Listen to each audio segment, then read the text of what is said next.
Hey, good morning, everybody on Mountain Crawlers. I hope you're doing awesome. Today, we are finally back in the shop. We've got the Atlas Jeep behind me. If you guys haven't seen this Jeep before, I will leave a link in the description on the walk around of it. It is a really cool old build, but we are here today to start revamping this thing with a lot of goodies. So stay tuned. You're not going to want to miss this build series. It's going to be a lot of fun. All bleed the same.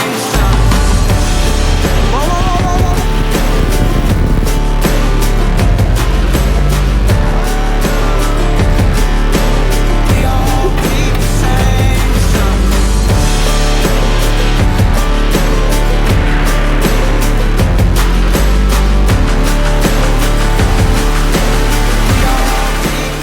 So let me show you guys what all we got so far, and we got more parts coming in the mail, but I have about $5 grand worth of suspension to be putting on this thing first thing from Iron Rock Off-Road.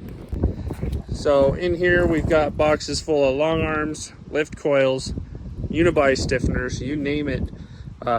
Rear truss, front truss will be coming from Artec. This build is going to be hopefully one weekend at a time. I've got a couple other weekends coming up that I will be out of town for. If you guys don't know Jaron and his mom, Jaron is a great friend of mine. We built his Jimny on this channel, and now I'm building his mom's Jeep because she wants to wheel with us. One of the coolest moms I've ever met. I mean, I love my mom, but she would never just buy a Jeep to wheel with her son and people her son's age, so that's pretty cool.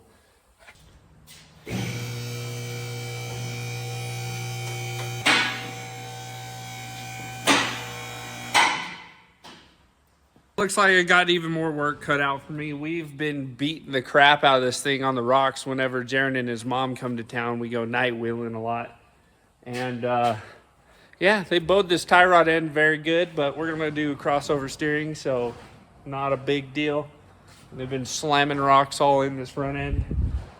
I've been hearing a clunking as I shift this thing into the shop, and that drive shaft's pretty dang shot, so time to rebuild that too.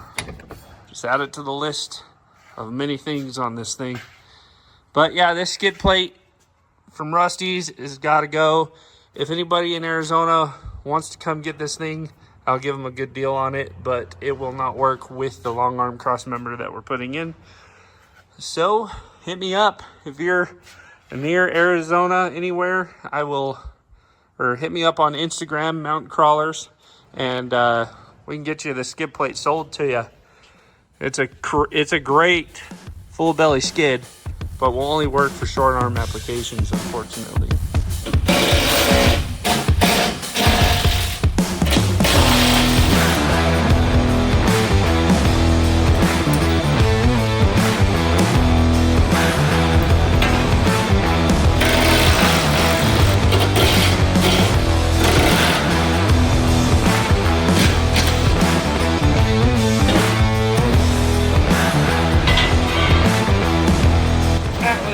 Leaking on it for a while.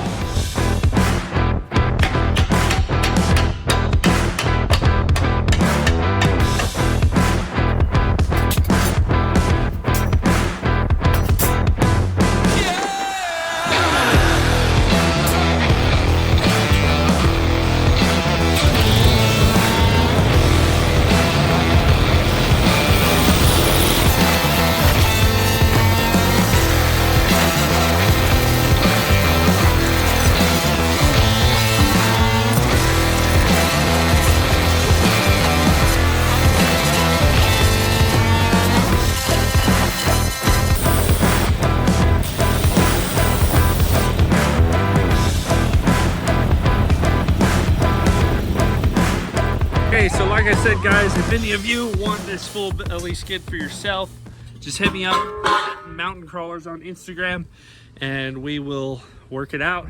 Of course, we'll include this transmission cross member. I just gotta finish and get the Iron Rock member on first, but hopefully in this episode we'll be able to do that. It is notched for this Atlas, but it would still work fine with a stock T case, of course. And Yeah, but you definitely want this cross member so you don't have to modify your own. You can just bolt all this in.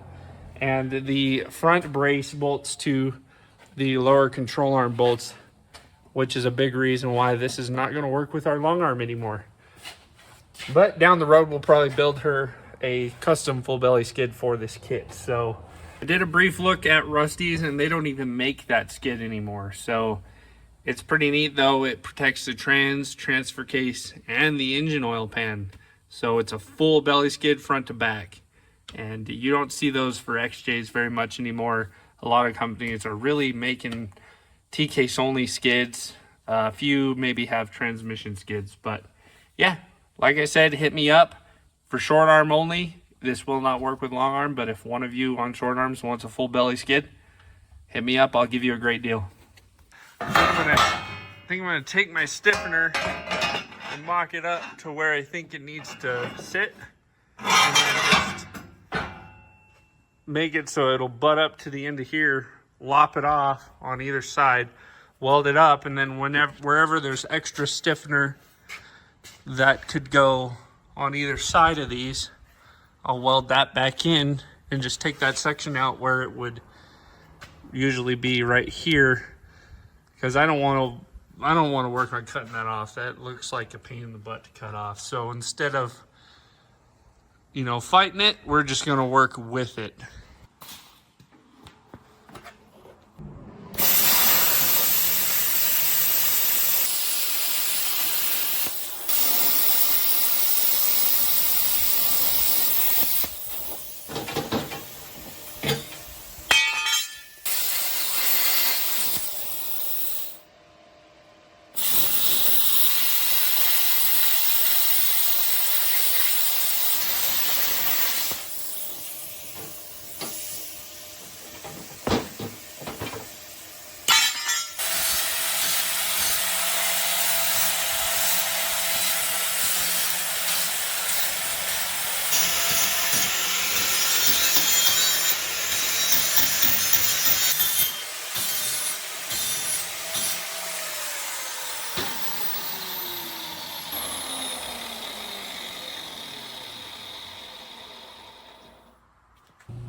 All right, so I got it all mocked up on here now. Now we just got to clean the unibody rail and get this sucker welded up. But as you can see, I cut to fit around this piece that holds the ruck slider on both sides.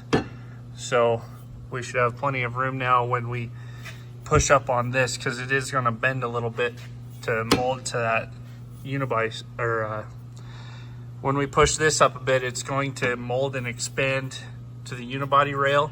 So I left a little bit of a gap, so it'll make up for that. Yep, so now I just got to get the undercoating cleaned off of, or now I just got to get the factory undercoating cleaned off of the unibody rail, and we'll be ready to weld this sucker on.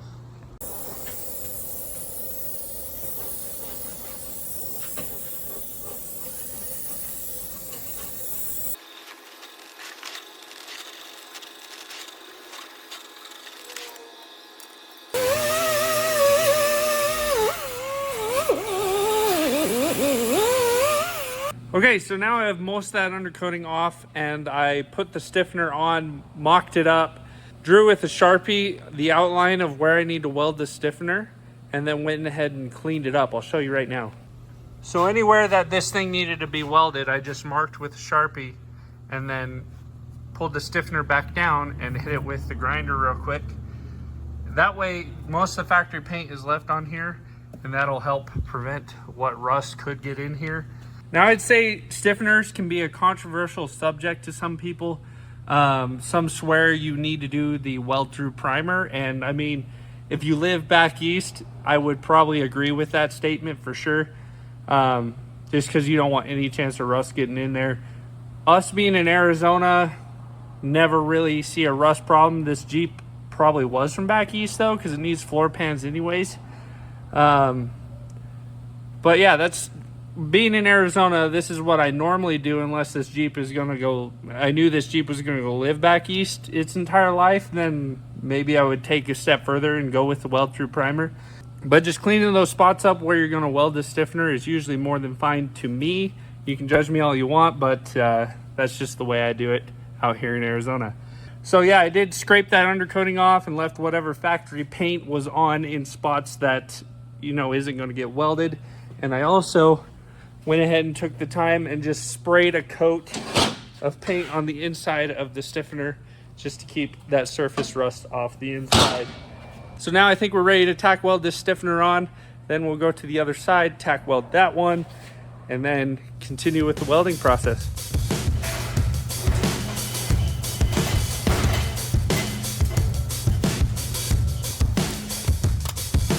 I wait for someone to save. I wanna tell you something new. You drove us both into a wall. I drive away into the night, and I contemplate for a while.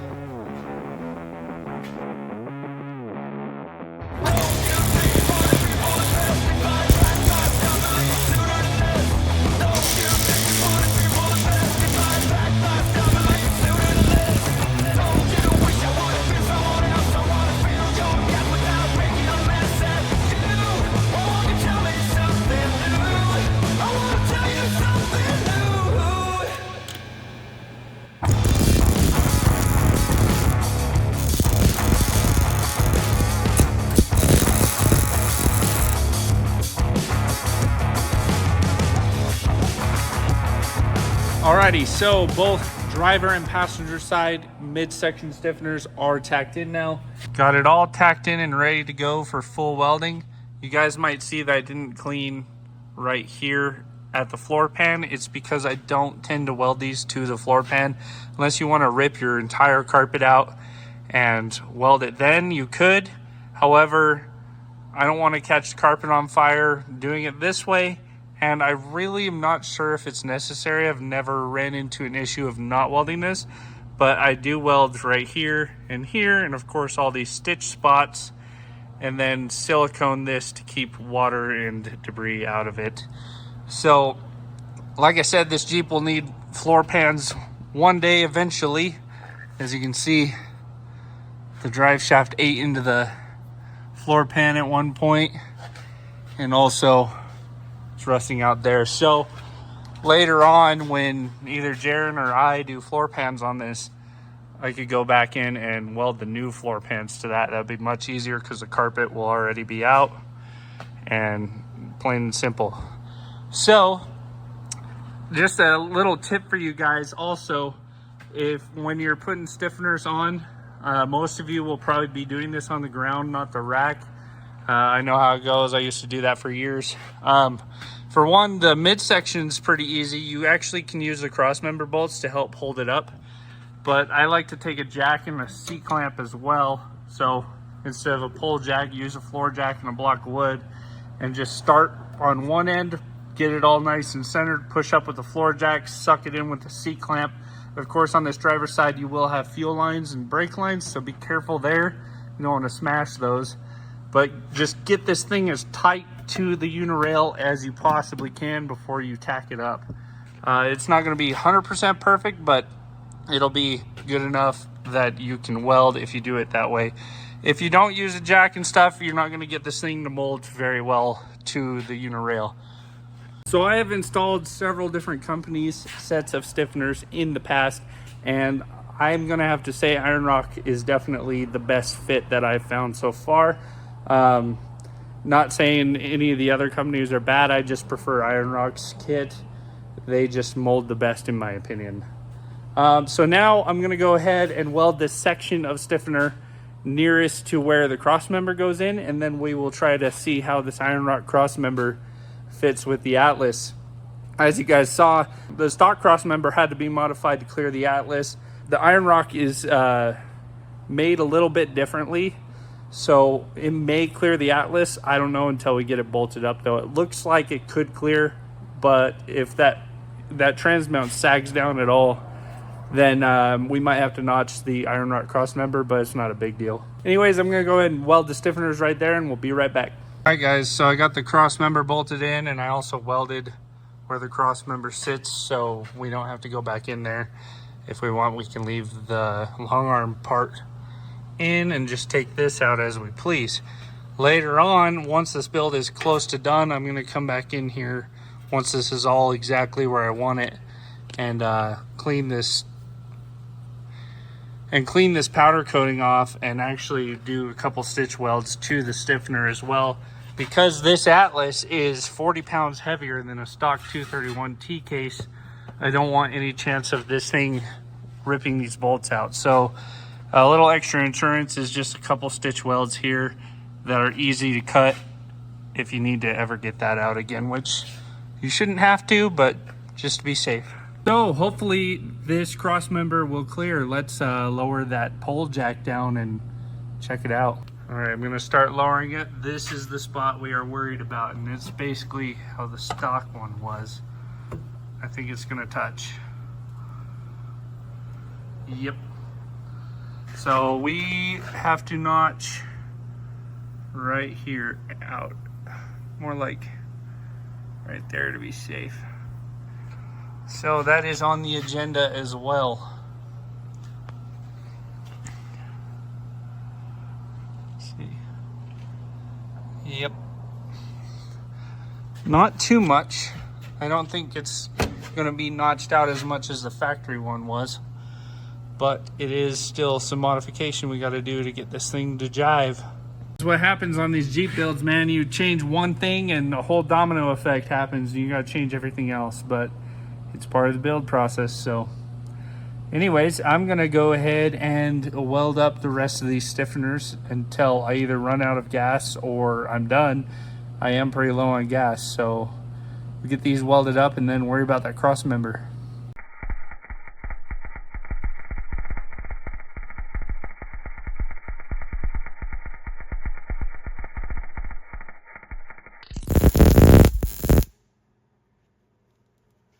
Well guys, unfortunately, like I thought, I did run out of welding gas, so this project is put on hold until another free day. But we got decently far. We got those stiffeners partly welded in, got that cross member where we need it, and now we can see where we need to notch that cross member. Shouldn't be too big of a deal. I hope you guys like this video, and remember, hit me up if you're in Arizona and I'll make a deal for that old belly skid for you guys if anybody wants it. If not, I'm also going to put it on local Facebook Marketplace, try to recoup some money for her to throw back into the build. So this is part one of the build series on the Atlas XJ. If you guys like this video, leave a like, leave a comment. There's going to be plenty more videos to come on this thing. We're not even scratching the surface yet of all the stuff we're doing on it. But I hope you guys have a great night, and we'll catch you on the next video very soon. See ya. Waiting for someone to save.